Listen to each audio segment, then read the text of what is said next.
Welcome to Man Does Tech, where I solve the problems you didn't even know you had. You start by preparing two things: your phone as the microphone and the virtual audio bridge on your PC. Install a phone-to-PC mic app on your phone and its PC client, then add the virtual audio driver. Once done, connect using USB for lowest latency, Wi-Fi if USB is unavailable, or Bluetooth as a backup.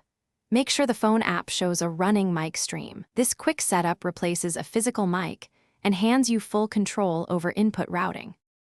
Next, route the phone audio into your voice chat app. In Windows sound settings, choose the virtual audio device as the default input.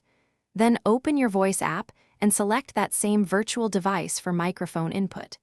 Configure gain and enable noise suppression or echo cancellation in the app if available. This reduces background noise from your phone.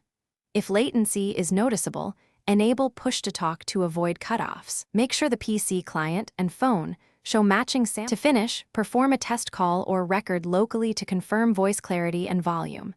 Tweak phone mic position and PC gain until it sounds natural. Once done, lock settings in your voice app so they persist across sessions. If you face problems, try switching connection types. USB usually resolves latency and dropouts. One key troubleshooting tip: restart the virtual audio driver and reselect the virtual device in Windows and the voice app. This fixes most detection and routing issues quickly. Thanks for watching. If you found this helpful, don't forget to like and subscribe.